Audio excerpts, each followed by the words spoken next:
Testemunhos para a Igreja, volume 5, capítulo 14. O poder da verdade. A palavra de Deus foi pregada por seus ministros no princípio, em demonstração do Espírito e de poder.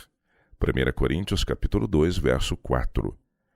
O coração das pessoas foi comovido pela pregação do Evangelho. Por que a pregação da verdade tem agora tão pouco poder para agitar o povo? Estará Deus agora menos disposto a conceder bênção aos obreiros de sua causa do que nos dias dos apóstolos? A advertência que devemos legar ao mundo deve provar ser para eles um cheiro de vida para a vida, ou de morte para a morte. Enviará o Senhor seus servos a proclamar essa extraordinária e solene mensagem e recusar-lhes seu Santo Espírito? Ousaram os frágeis e errantes homens, sem a graça e poder especiais, pôr-se em pé diante de vivos e mortos e proclamar as palavras da vida eterna? Nosso Senhor é rico em graça, poder e força. Abundantemente Ele outorgará esses dons a todos que vêm a Ele em fé. O Senhor está mais disposto a dar o Espírito Santo àqueles que lhe pedem do que os pais a dar boas dádivas a seus filhos. A razão por que a preciosa e importante verdade para este tempo não é poderosa para salvar é que não trabalhamos com fé. Devemos orar tão fervorosamente pela descida do Espírito Santo como os discípulos oraram no dia de Pentecoste. Se eles precisaram disso naquele tempo, nós hoje mais ainda. Trevas morais como um manto fúnebre cobrem a terra. Toda espécie de doutrinas falsas, heresias e satânicos enganos estão desviando a mente das pessoas. Sem o Espírito e o poder de Deus, será em vão trabalharmos pela verdade presente. É pelo contemplar a Cristo, por exercer fé nele, por experimentar em nós mesmos sua graça salvadora, que somos qualificados a apresentá-lo ao mundo. Se aprendermos dele, Jesus será nosso tema, seu amor ardendo sobre o altar de nosso coração alcançará o coração das pessoas. A verdade será apresentada não como uma teoria fria e sem vida, mas em demonstração do Espírito. Em seus sermões, boa parte de nossos pastores demoram-se muito na teoria e não o suficiente na piedade prática. Eles possuem um conhecimento intelectual da verdade, mas seu coração ainda não foi tocado com o genuíno fervor do amor de Cristo. Muitos, pelo estudo de nossas publicações, têm obtido conhecimento dos argumentos que sustentam a verdade, mas não se tornaram estudantes da Bíblia por si mesmos. Não estão constantemente buscando um maior e mais completo conhecimento do plano da salvação, como revelado nas Escrituras. Conquanto pregando a outros, tornaram-se anões no crescimento espiritual. Não vão constantemente a Deus para rogar por seu Espírito e graça, a fim de poderem apresentar corretamente Cristo ao mundo. A força humana é fraqueza, a sabedoria humana é loucura. Nosso sucesso não depende de nossos talentos ou cultura, mas de uma viva ligação com Deus. A verdade é privada de seu poder quando pregada por homens que procuram ostentar sua cultura e capacidade. Esses também demonstram que conhecem bem pouco sobre religião experimental, que não são santificados de coração e vida, mas cheios de vaidade. Não aprendem de Cristo e não têm condições de apresentar aos outros um Salvador com o qual não estão familiarizados. Seu coração não foi abrandado e subjugado pelo vívido senso do grande sacrifício que Jesus fez para salvar o homem decaído. Não percebem que é um privilégio negarem a si mesmos e sofrer por sua amada causa. Alguns exaltam a si mesmos e falam de si. Preparam sermões e escrevem artigos para chamar a atenção do povo ao pastor, temendo não receber a devida honra. Houvessem eles exaltado mais a Jesus e enaltecido menos o pastor, mais louvor seria dado ao autor da verdade e menos a seus mensageiros. Ocuparíamos diante de Deus uma posição mais favorável do que hoje temos. O plano da salvação não é apresentado em sua simplicidade porque poucos pastores conhecem o que seja uma fé simples. Um conhecimento intelectual da verdade não é suficiente. Precisamos conhecer seu poder sobre nosso coração e vida. Os pastores precisam ir a Cristo como crianças pequenas. Busquem a Jesus, irmãos, confessem seus pecados, lutem com Deus dia e noite, até que saibam que por causa de Cristo vocês foram perdoados e aceitos. Então os irmãos muito amarão, porque muito foram perdoados. Então poderão apontar Cristo aos outros como um Redentor que aprecia perdoar. Então poderão apresentar a verdade com inteireza de um coração que sente seu poder santificador. Temo por vocês, meus irmãos. Aconselho-os a permanecer em Jerusalém como os primeiros discípulos, até que, semelhantemente a eles, recebam o batismo do Espírito Santo.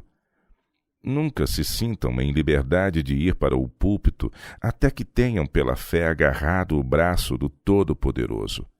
Se tivermos o Espírito de Cristo, trabalharemos como ele trabalhou, captaremos as ideias do homem de Nazaré e as apresentaremos ao povo.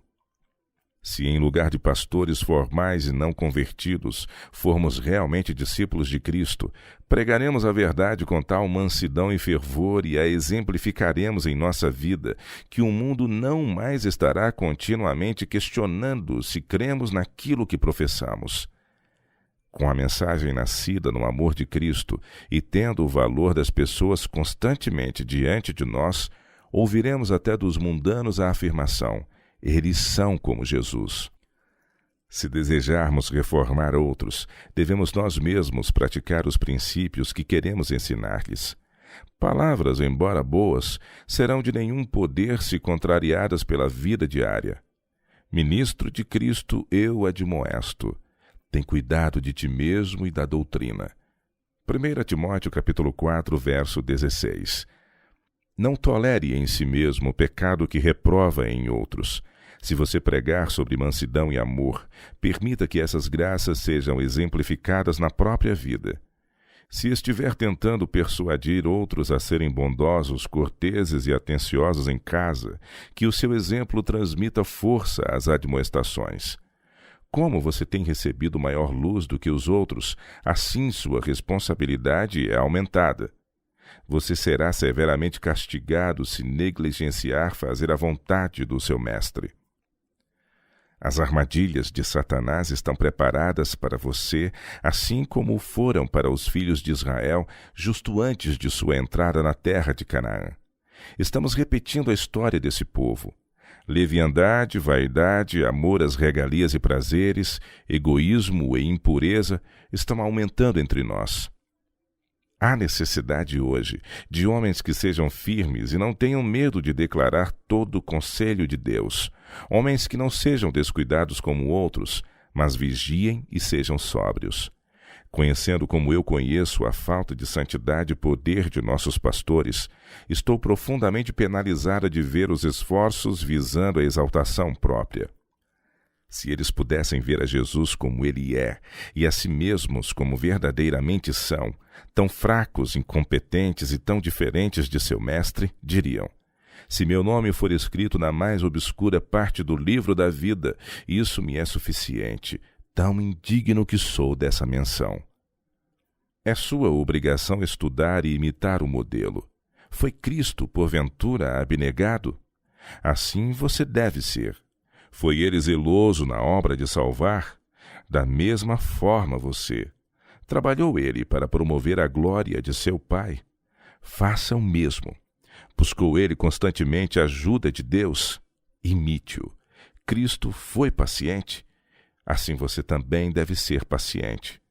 Como Cristo perdoou os seus inimigos, assim deve você perdoar. Não é tanto a religião do púlpito quanto a da família que revela nosso verdadeiro caráter. A esposa do pastor, seus filhos e os que estão empregados como auxiliares em sua família são o juiz mais bem qualificado de sua piedade. Um homem bom será uma bênção à sua casa. Esposa, filhos e empregados serão o melhor para a sua religião. Pastor, leve a Cristo na família, leve-o para o púlpito, leve-o consigo aonde quer que for. Assim não necessitará apelar aos outros para que aprecie o ministério. pois estará levando as credenciais do céu que provarão a todos que você é um servo de Cristo. Lembrem-se que Jesus orava seguidamente e sua vida era constantemente sustentada por inspirações novas do Espírito Santo. Sejam assim seus pensamentos e sua vida íntima, que não lhe envergonhem de ver o seu registro no dia de Deus. O céu não está fechado para as orações fervorosas dos justos. Elias era homem sujeito às mesmas paixões que nós. No entanto, o Senhor, de maneira extraordinária, lhe ouviu as petições e a elas atendeu. O único motivo de nossa falta de poder para com Deus terá que ser achado em nós mesmos. Se a vida interior de muitos que professam a verdade lhes fosse apresentada, eles não se jactariam de ser cristãos. Não estão crescendo em graça. Uma oração apressada é proferida de quando em quando, mas não existe real comunhão com Deus. Se queremos fazer progresso na vida espiritual, precisamos orar muito. No início da proclamação da mensagem da verdade, quanto oramos? Com que frequência era ouvida a voz da intercessão dentro de casa, no celeiro, no pomar ou no bosque? Frequentemente empregávamos horas inteiras em orações fervorosas, em grupos de 2 ou 3, reclamando a promessa, ouvindo-se muitas vezes palavras de agradecimento e o som de cânticos de louvor. O dia de Deus está agora mais próximo do que no início de nossa crença, e deveríamos ser mais sinceros, mais zelosos e fervorosos do que naqueles dias primitivos. Nossos perigos atuais são maiores do que então. As pessoas estão ainda mais endurecidas. Precisamos estar agora imbuídos do Espírito de Cristo e não devemos descansar sem que o recebamos. Irmãos e irmãs, têm vocês esquecido que suas orações devem sair como foices agudas com os trabalhadores na grande colheita? Enquanto os jovens saem para pregar a verdade, vocês deveriam ter reuniões de oração por eles. Orem para que Deus os una a si e lhes dê sabedoria, graça e conhecimento. Orem para que eles possam ser guardados das armadilhas de Satanás e ser conservados puros de pensamento e santos no coração. Rogo a vocês que temem ao Senhor, para não desperdiçar tempo em conversações inúteis ou em desnecessário trabalho para satisfazer o orgulho ou condescender com o apetite. Que o tempo assim remido seja despendido em lutar com Deus em favor de nossos pastores. Sustentem suas mãos como Arão e Ur mantiveram erguidas as mãos de Moisés.